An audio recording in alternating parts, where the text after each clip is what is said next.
చూస్ country delight, live better. ఇప్పుడే country delight app ని download చేసుకోండి.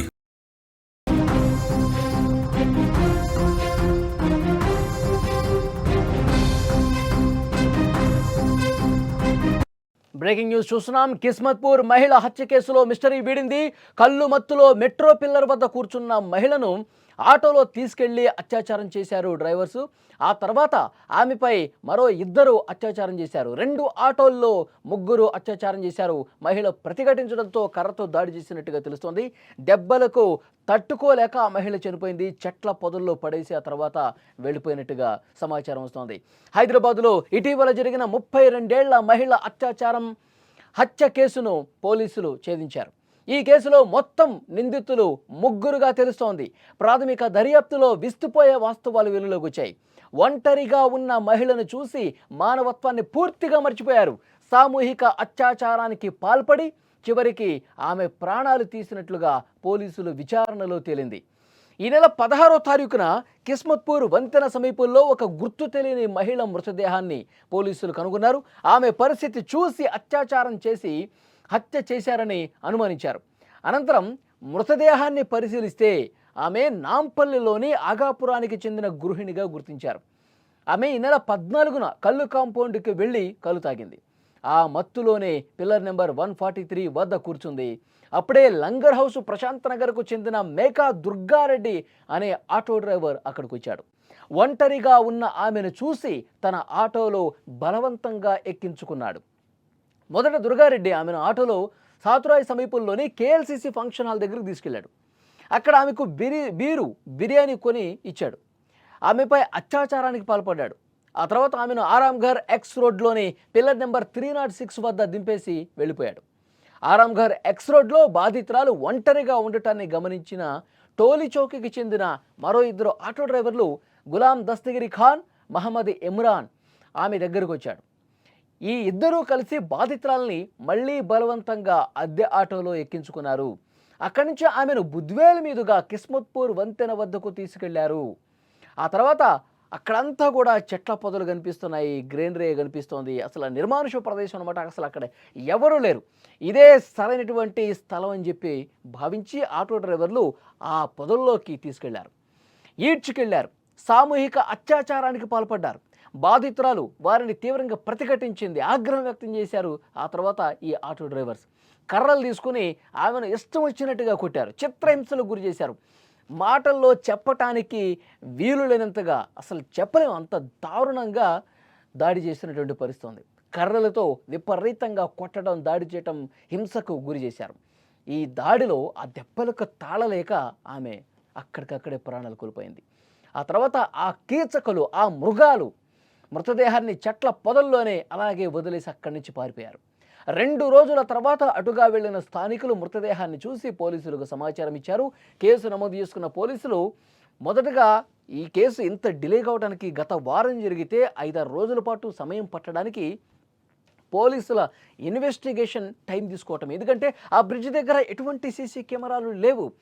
ఆ బ్రిడ్జికి కొంచెం దూరంలో ఉన్నటువంటి సీసీ కెమెరాలు పరిశీలించి అసలు వాళ్ళు ఎక్కడి నుంచి వచ్చారు, ఎటువైపు నుంచి వచ్చారు, ముందుగా ఆమెను ఎక్కడ ఆటోలో ఎక్కించుకున్నారు, బలవంతంగా ఎక్కడికి తీసుకొచ్చారు, ఇవన్నీ కూడా పిన్ టు పిన్ వాళ్ళు అన్ని సీసీ కెమెరాలు ఫుటేజ్ని పరిశీలించిన తర్వాత ఆ ఆటో నెంబర్ ప్లేట్ ఆధారంగా వాళ్ళని అదుపులోకి తీసుకున్నప్పుడు మాకేం సంబంధం, మేము అసలు ఎవరిని ఆటోలో ఎక్కించుకోలేదు, ఏమీ తెలియదు మాకు, ఎందుకు మమ్మల్ని ఇట్లా తీసుకొచ్చి ఇబ్బంది పెడతా ఉన్నారని చెప్పి పోలీసుల్ని దబాయించే ప్రయత్నం చేశారు ఆటో డ్రైవర్లు. కానీ వాళ్ళ ముందు కొన్ని ఆధారాలు చూపించారు. ఆ మహిళను ఎలా అయితే ఎక్కించుకున్నారో ఆమెను బలవంతంగా ఆటోలో ఎక్కించుకుని తీసుకుపోయే దృశ్యాలు వాళ్ళకి చూపించి పోలీసులు తమదైన స్టైల్లో క్వశ్చన్ చేస్తే అప్పుడు నిజాలు మొత్తం కక్కేశారు. ఎస్, మేమే ఆమెని ఆటోలో తీసుకెళ్ళాము, కిస్మత్పూర్ బ్రిడ్జ్ కిందకి తీసుకెళ్ళాము, ఆమెని దారుణంగా అత్యాచారం చేసి కర్రలతో కొట్టి చంపేశామని చాలా స్పష్టంగా పోలీసుల ముందు విచారణలో చేసిన నేరాన్ని ఆ కరుడుగట్టిన మానవ మృగాలు చేసిన నేరం మొత్తం కూడా ఒప్పేసుకున్నారు. వాళ్ళు చెప్పేటప్పుడు పోలీసులు వాటిని రికార్డు కూడా చేసుకున్నారు. ఇలా పోస్ట్మార్టం రిపోర్టు, ఫోరెన్సిక్ రిపోర్టు అవన్నీ కూడా టెక్నికల్ ఎవిడెన్సెస్ ఏవైతే ఉన్నాయో, సైంటిఫిక్ ఎవిడెన్సెస్ ఏవైతే ఉన్నాయో వాటిని కూడా కలెక్ట్ చేశారు. 2 కూడా పోల్చారు. అక్కడ ఆమె మీద అత్యాచారానికి పాల్పడ్డ సమయంలో అక్కడ ఉన్నటువంటి ఆధారాలు కావచ్చు, తర్వాత వీళ్ళ డిఎన్ఏ కావచ్చు, మొత్తం సరిపోలినాయి. వీళ్ళే చేశారు అన్నది చాలా క్లియర్గా సైంటిఫిక్ ఎవిడెన్స్లో కూడా, రిపోర్ట్లో కూడా బయటకు వచ్చింది. వీళ్ళని అదుపులోకి తీసుకున్నారు. అలాగే అతను మొదటగా ఆటలో తీసుకున్న వ్యక్తిని కూడా అదుపులోకి తీసుకున్నారు. మొత్తం ముగ్గురు ఈ ఘాతుకానికి పాల్పడినట్టుగా తెలుస్తోంది. ఇక్కడ క్లియర్గా ఒక విషయం మనం మాట్లాడుకోవాలి. అమ్మాయి ఒంటరిగా కనిపిస్తే హైదరాబాద్లో మహిళలకి అసలు భద్రత ఉందా లేదా, ఇదొక $1 మిలియన్ క్వశ్చన్గా తయారైనటువంటి పరిస్థితి. అంటే ఒంటరిగా ఆడది కనిపిస్తే ఈ కీచకులు వదలరా, అత్యాచారం చేసి దారుణంగా చంపేస్తారా? మనకి దిశ ఘటన కూడా గుర్తుకొస్తుంది. మనం మాట్లాడుకున్నాం. దిశ ఘటన ఎంత దుర్మార్గంగా లారీ క్లీనర్ డ్రైవరు ఎంత దారుణం చేశారు. వెటర్నరీ డాక్టర్ ఆమె గత కొన్ని సంవత్సరాల క్రితం దేశం మొత్తం కూడా ఈ ఘటన జరిగినప్పుడు అట్టుడికిపోయింది. ఆమెను అత్యాచారం చేసి ఆనవాళ్ళు బయటకు రాకూడదని చాలా దారుణంగా పెట్రోల్ పోసి తగలబెట్టేశారు. దేశం మొత్తం కూడా వాళ్ళని చంపేయండి అని చెప్పి ఉద్యమం జరిగినటువంటి పరిస్థితి ఉంది. ఇప్పుడు మళ్ళీ అదే రీతిలో ఆ దిశ ఘటనని తలపించే విధంగా ఆడది ఒంటరిగా కనిపిస్తే అత్యాచారం చేయటం, దారుణంగా చంపేసి అక్కడి నుంచి పారిపోవటం. మనల్ని ఎవరు పట్టుకుంటారులే, ఇక్కడంతా చెట్లు పొదలున్నాయి, ఏ ఆధారాలు లభించదు, మనల్ని అసలు ఎవరు పట్టుకోలేరన్న ఒక ధైర్యంతో వాళ్ళు ఈ నిర్మానుష ప్రదేశానికి తీసుకొచ్చి చంపేసిన పరిస్థితి కనిపిస్తుంది. ఇలాంటి మానవ మృగాలను ఏం చేయాలి? ఆడది బయటకు వస్తే మళ్ళీ సేఫ్గా ఇంటికి తిరిగి వెళ్ళలేని పరిస్థితి ఉంది.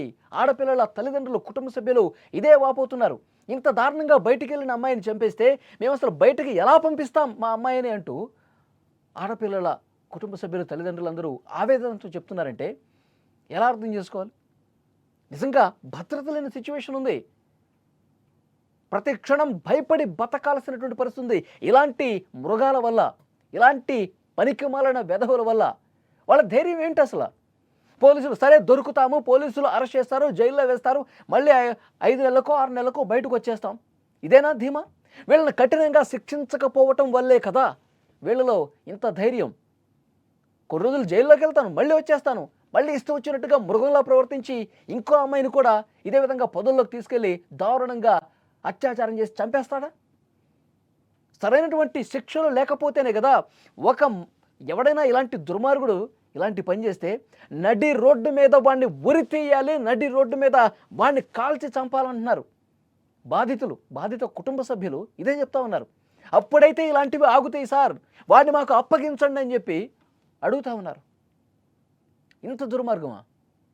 ఈ వీడియో చూస్తున్న ప్రతి ఒక్కరూ స్పందించండి. కిస్మత్పూర్ బ్రిడ్జి దగ్గర ఆ మహిళని, ఆ అమ్మాయిని అంత దారుణంగా కర్రలతో కొట్టి అత్యాచారం చేసి కర్రలతో కొట్టి చంపారంటే ఏం చేయాలి వాళ్ళని? అసలు ఏ శిక్ష వేస్తే కరెక్టు? వాళ్ళు మళ్ళీ ఈ సమాజంలో తిరగటానికి అర్హులా? ఏం చేయాలి? Please comment.